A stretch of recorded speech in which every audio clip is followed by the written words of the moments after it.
dit en elle-même. Ce n'est pas ce que les autres disent qui va te changer. Ce n'est pas ce que le pasteur dit. Mais ce que le pasteur dit va rencontrer quelque chose en toi pour créer un changement dans ta vie. Est-ce que tu m'entends?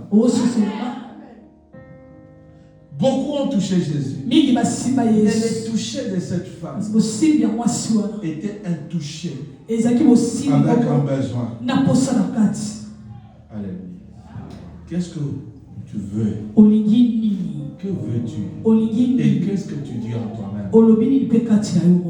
Alléluia. Dieu est grand. Mais Dieu ne répond pas au mouvement. Dieu répond le besoin. Alléluia. Es-tu venu avec un besoin? Ou es-tu venu par mouvement? Es-tu venu par habitude? Le matin, je vais à l'église. Oui, tu viens à l'église. Mais qu'est-ce que tu viens faire? Alléluia. Amen. Et qu'est-ce que tu dis en toi-même? Tu dis Dieu est grand. Mais la grandeur de Dieu. Et tu manges.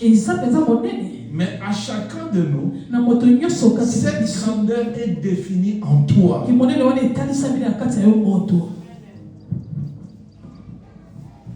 Qu'est-ce que tu dis?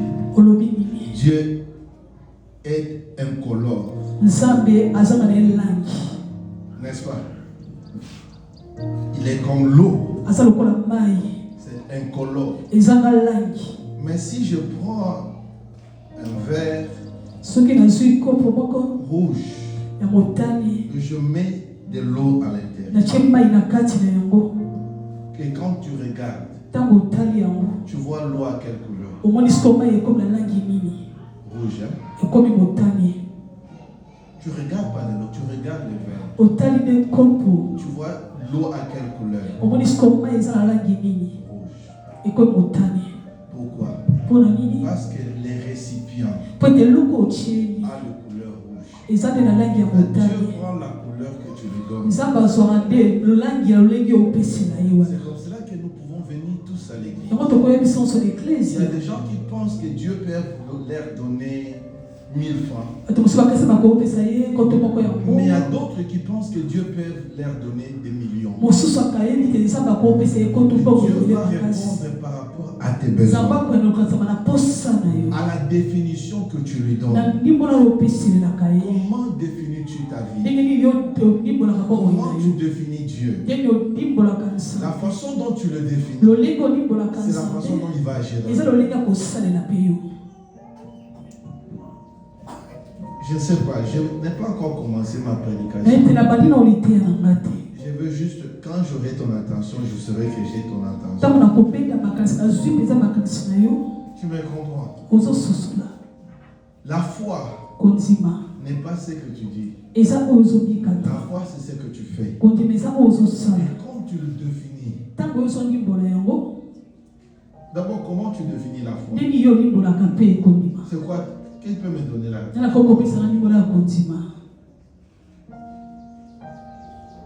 Pour toi, la foi, c'est quoi?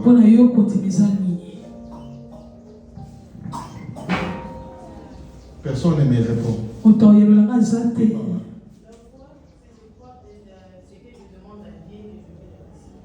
Ce que tu demandes à Dieu. Et quelqu'un d'autre? C'est pour toi la foi sur quoi? Non,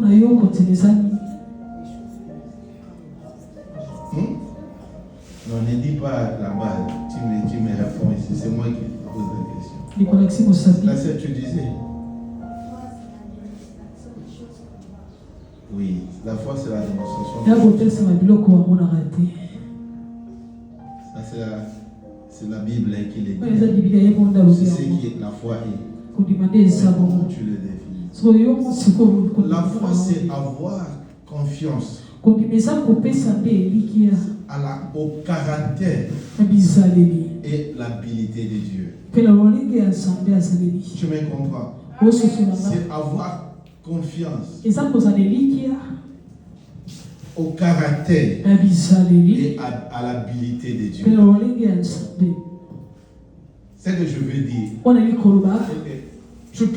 Je peux te promettre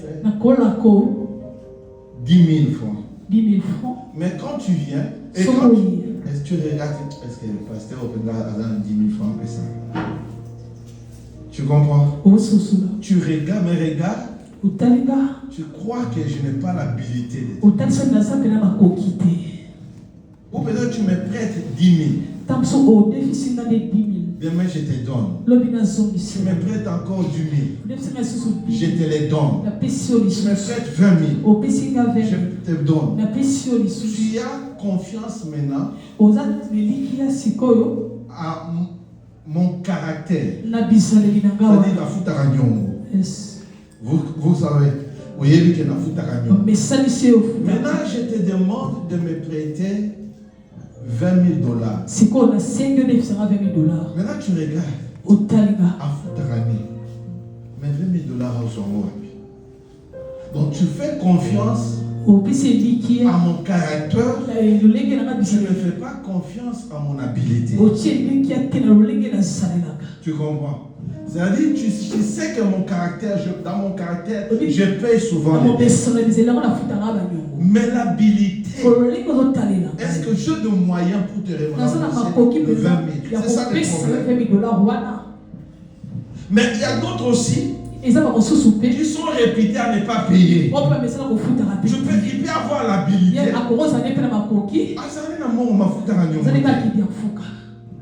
Vous comprenez? Mais avec Dieu, nous avons cette confiance qu'il, dans son caractère, il paye et il a l'habilité. Parce qu'il a l'habilité, je peux lui prêter n'importe quel montant. Il va me le payer. Amen. Mais il y a des gens qui, dans leur vie, dans leur pensée, ils voient leur vie tellement petite. Mais quand il a foi, il veut mettre foi à quelque chose, il ne pense qu'aux petites choses. Et Dieu va dire avec toi que dans les petites choses, Dieu n'ira pas au-delà de ce que tu penses. Tu me comprends? Dieu ne t'utilisera pas au-delà de ce que tu penses. Ta vie est définie par rapport à ce que tu penses. Je vais te dire une chose. Chaque enfant de Dieu est né pour devenir grand. Il n'y a pas un enfant de Dieu qui est désavantagé. Tout enfant de Dieu est prédestiné à la grandeur. Mais le problème est comment tu développes tes pensées. Alléluia. Comment tu penses? Comment tu définis la foi? Comment tu définis Dieu? Et comment tu définis ta vie? Je vais te dire une chose. Si tu veux définir ta vie par rapport à tes études, tu peux échouer. Tu veux définir ta vie par rapport à la famille d'où tu sors, tu vas échouer. Si tu veux définir ta vie par rapport à ton environnement, tu peux encore échouer. Définis ta vie par rapport aux Écritures. Chaque fois quand je lis les Écritures, je me vois dans les Écritures. Quand j'ai besoin de quelque chose, je ne regarde pas ce que je peux faire. Je regarde à ce que Dieu peut faire. Si je vais sauter et me tenir au-dessus de cette chaîne, je ne me pose pas la question si je peux ou si ma jambe peut s'élever. Ma question est de savoir, est-ce que Dieu peut m'amener là? Si Dieu peut, je peux. Tu me comprends? Définis ta vie par rapport à la grandeur de Dieu. Définis ta vie par rapport à ce que les Écritures disent. Les études n'est rien. Dans ta famille n'est rien. Dieu peut faire n'importe quoi avec n'importe qui, à n'importe quelle circonstance. Mais la plus importante, c'est de croire. Je crois en Dieu. Je crois en Dieu. Les difficultés, les problèmes ne doivent pas définir ce que tu es. Je dis toujours, je fonctionne mieux dans les difficultés. Plus les diables m'oppressent.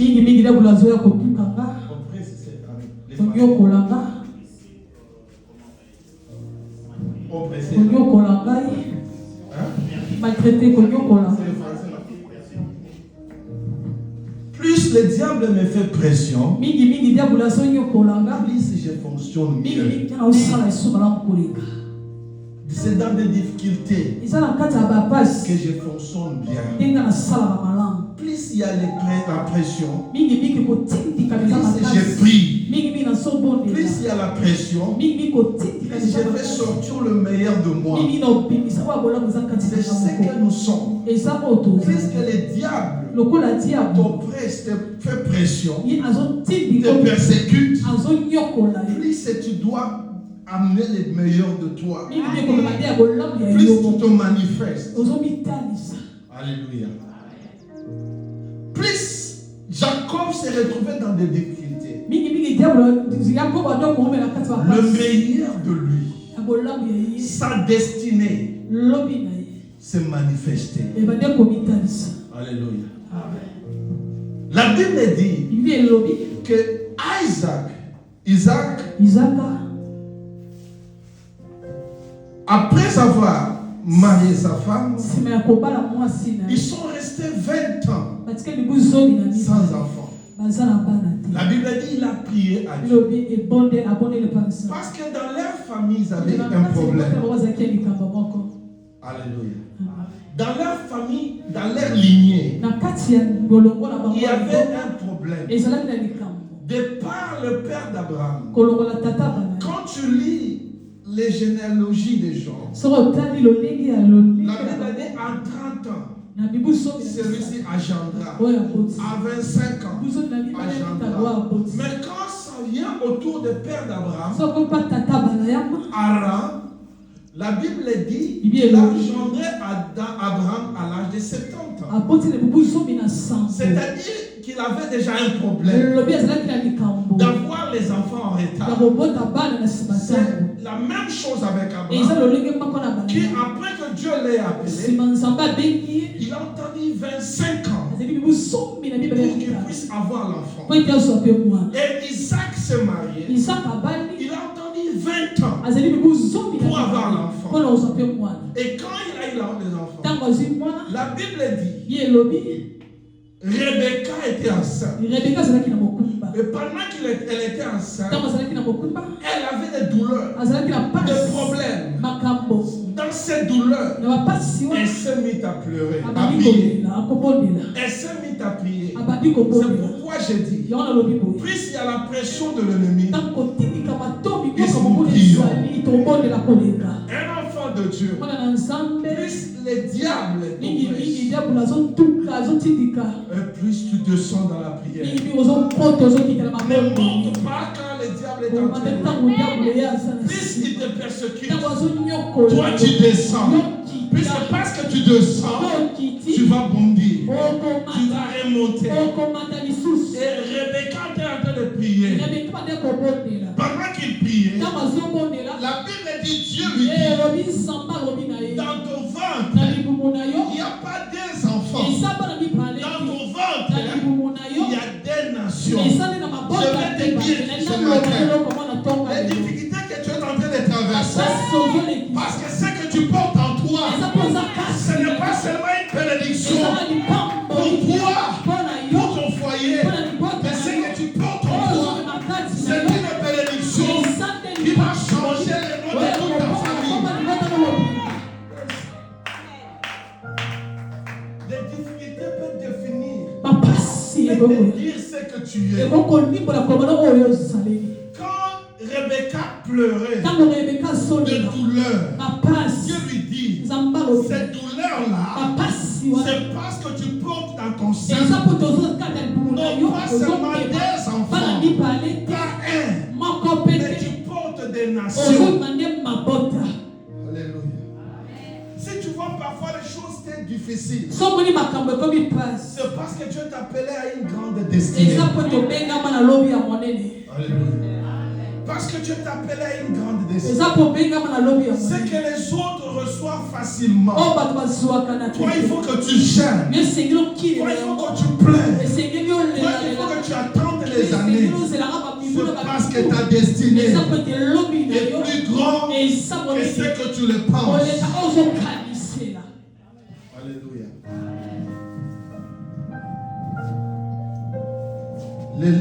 Il y avait l'éléphant qui était enceinte. Et les chiens, la chienne était aussi enceinte.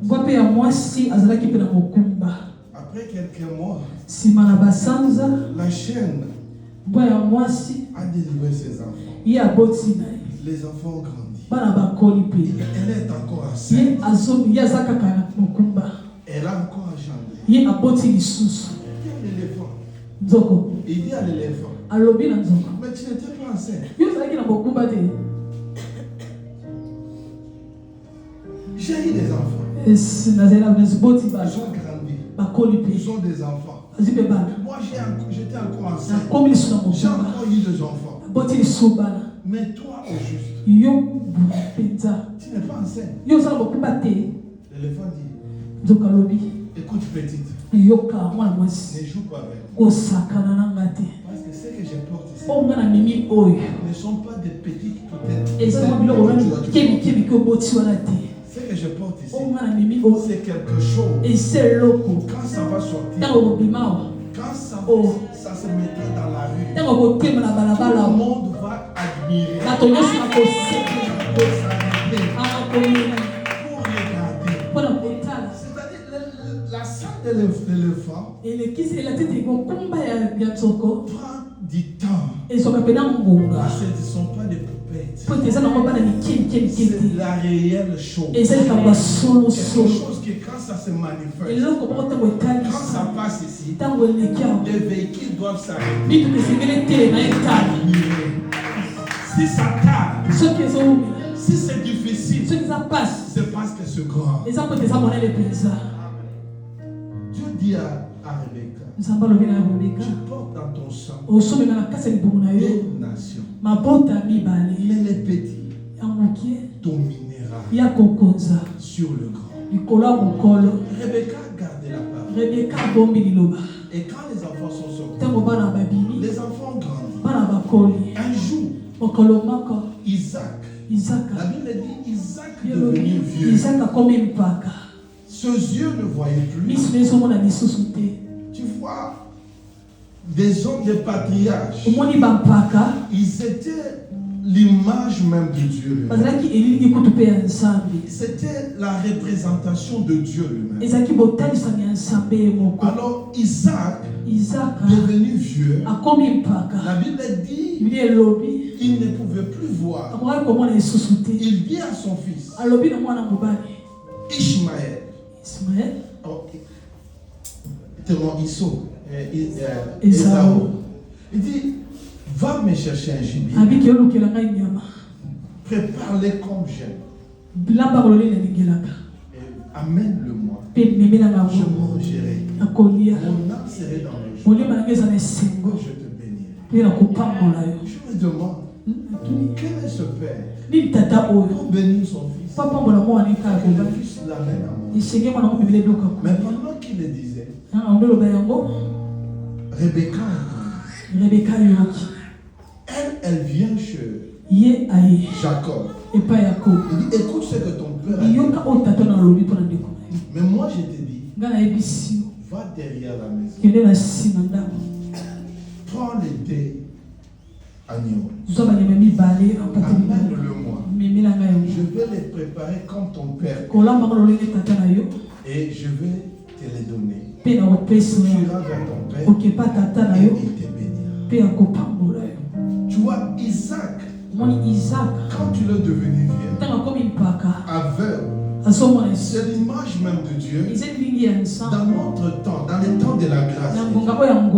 Parce que Dieu dans la grâce est aveugle. Dieu dans la grâce est vieux. Il ne peut plus voir. Tu vois, un vieux n'a plus la force de punir. Il n'a plus la sévérité qu'il avait dans sa jeunesse. C'est le Dieu dans sa nature et dans la grâce de Dieu. Étant devenu vieux, il dit à Isaac, à Esaü, va chercher le jubilé. Mais Esaü va chercher quelque chose que lui-même ne comprend pas. Parce que celui qui sait, qui peut préparer comme le père aime, ce n'est pas le fils, c'est la femme qui connaît ce que son mari aime. Esaü, par son ignorance, va aller chercher le jubilé. C'est ça les hommes charnels. C'est ça les hommes religieux. Les chrétiens religieux veulent faire tout dans leurs propres efforts. Alors que nous vivons dans les temps de la grâce. Est-ce que tu me comprends? Toi, tu ne sais pas ce que Dieu aime. Celui qui connaît ce que Dieu aime, c'est le Saint-Esprit. Laisse-moi te dire une chose.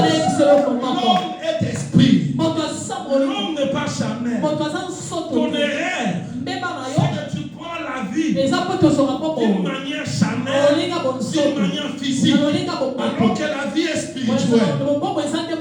Quand tu prends la vie comme quelque chose de physique, tu vas faire tous tes efforts.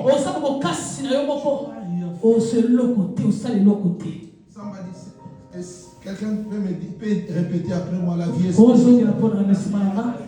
Dis-le fort, la vie est spirituelle. La vie est spirituelle. Regarde. Les dieux que tu pries. La Bible dit Dieu est esprit. N'est-ce pas? L'ennemi qui te combat, Satan, est esprit. Et toi, tu es qui? Esprit. Mais que tu agis comment? Tu agis dans la chair. Tu fais tout dans la chair. Tu penses dans la chair. C'est pourquoi beaucoup de choses tardent. Est-ce que tu me comprends? Dis, je suis un esprit. Regarde, je vais te dire une chose. Là où je vais m'arrêter, même si je ne touche pas mon sujet, je vais m'arrêter. Ce que je te dis est important. Dieu, dans la Genèse, chapitre 1, il dit créons à notre image, à notre ressemblance, pour qu'il fasse quoi? Qu'il domine. C'est-à-dire l'homme a été créé pourquoi? Pour dominer. Ça c'est dans la Genèse 1. Maintenant, dans la Genèse 2, Dieu crée un second homme. Qu'est-ce que la Bible dit? Dieu a formé de la poussière l'homme. Pourquoi? Pour que l'homme fasse quoi? Pour cultiver la terre. Esclave. Il y a combien d'hommes là? 2 hommes. L'homme de la Genèse 1 et l'homme de la Genèse 2. L'homme de la Genèse 1 est l'homme esprit. Et l'homme de la Genèse 2 est un homme chair. C'est-à-dire la chair est soumise à l'esprit. Vous comprenez? Non, maintenant un homme charnel, frère, tu vas souffrir dans la vie. Quand tu vis selon la chair, quand tu veux marcher selon la chair et réussir selon la chair, tu vas souffrir dans cette vie. Ceux qui réussissent Ce sont des hommes et des femmes spirituels. C'est la spiritualité qui prime sur la chair. Maintenant, le problème que toi tu as, c'est la chair qui domine. Quand je parle de la chair, je ne parle pas du péché. Je ne parle du pensée. Parce que beaucoup de gens, parce que quand on dit que le frère est charnel, cela veut dire que le frère vit dans le péché. Tu peux ne pas vivre dans le péché, mais rester charnel. Parce que tu penses selon la philosophie de ce monde. Est-ce que tu me comprends? C'est-à-dire que quelqu'un peut ne pas commettre le péché, mais charnel.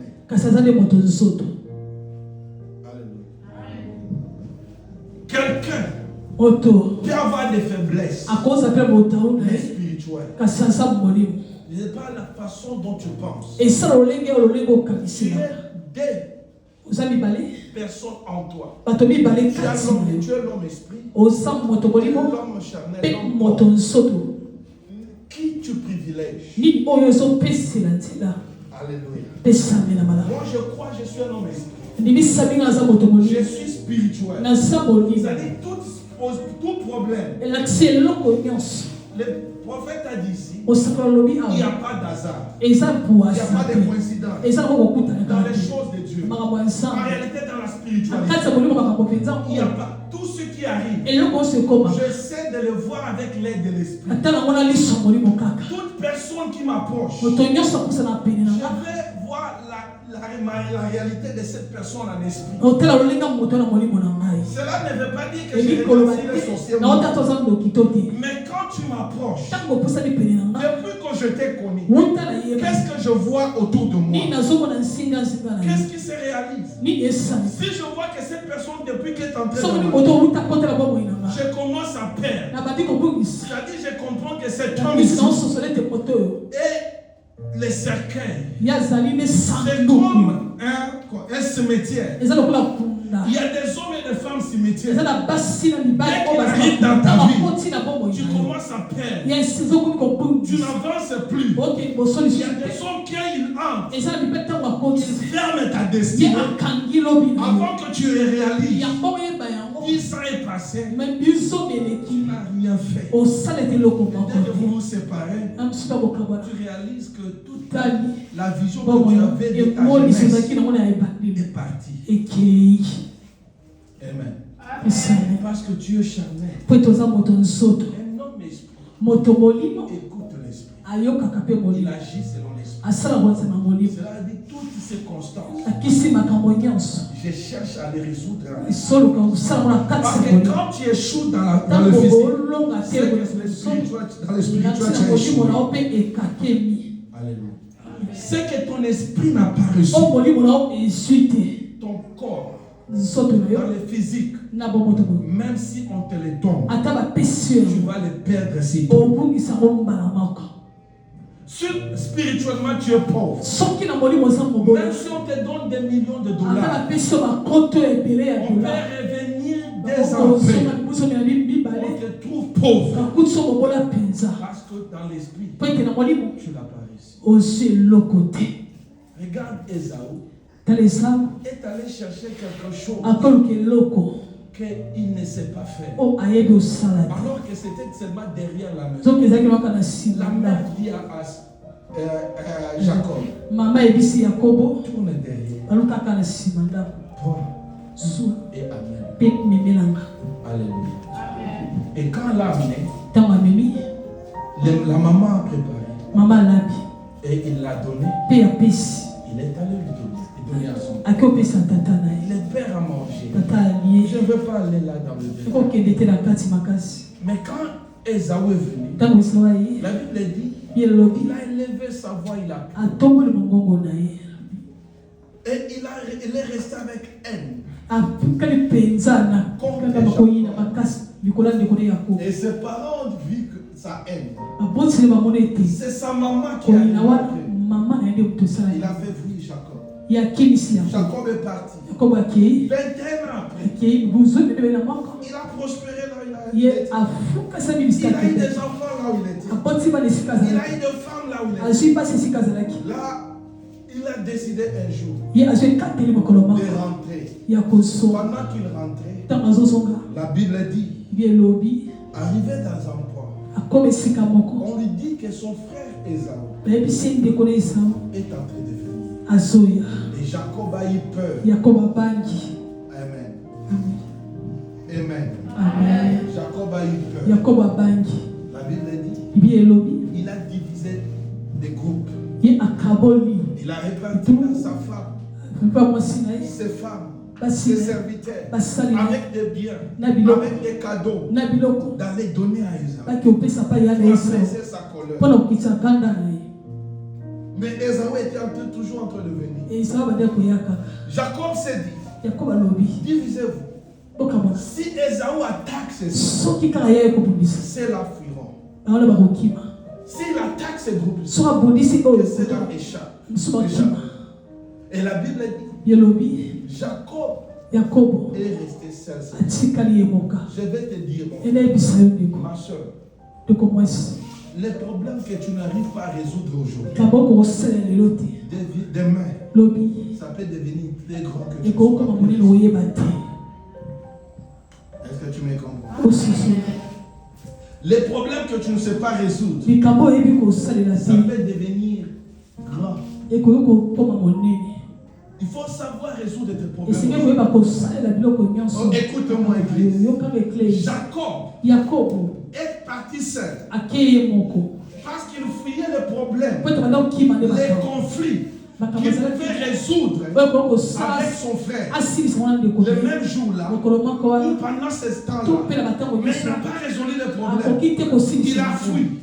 Mais quand il revenait, les risques, c'était pas Jacob. Maintenant, il y avait sa femme, ses femmes, il y avait ses enfants, il y avait ses serviteurs qui pouvaient mourir ce jour-là. Alors que les dangers, pendant ce temps-là, c'était lui seul. Les problèmes que tu fais face à ta famille, les gens ne se marient pas, les gens ne prospèrent pas. Au lieu de chercher à résoudre aujourd'hui, tu ne les résous pas. Parce que tu ne les résous pas, demain, les mêmes problèmes vont faire face à ta femme, à ton mari, à tes enfants, vont faire face à tes mêmes problèmes.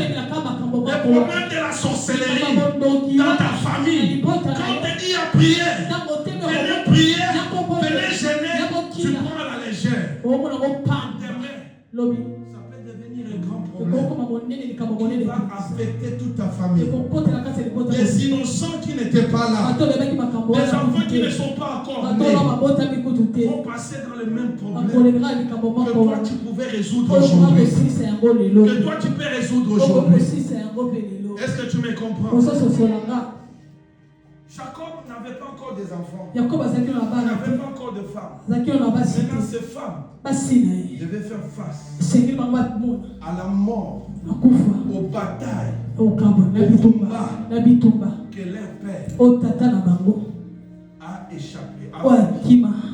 Chaque fois qu'il y a un problème, tu veux fuir. Au lieu de résoudre un problème, tu fuis.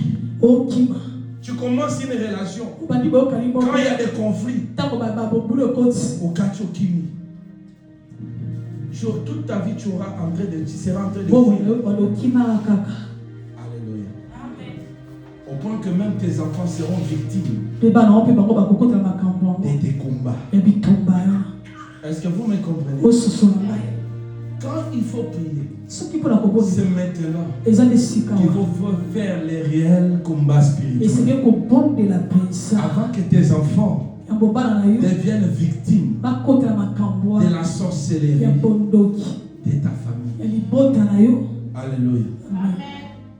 Il y a des familles dont personne ne finit les études. Il y a des familles dont les gens ne se marient pas. Il y a des familles même quand vous mariez, c'est difficile de prospérer. Pourquoi ne pas se dire ce problème qui a commencé autour de mon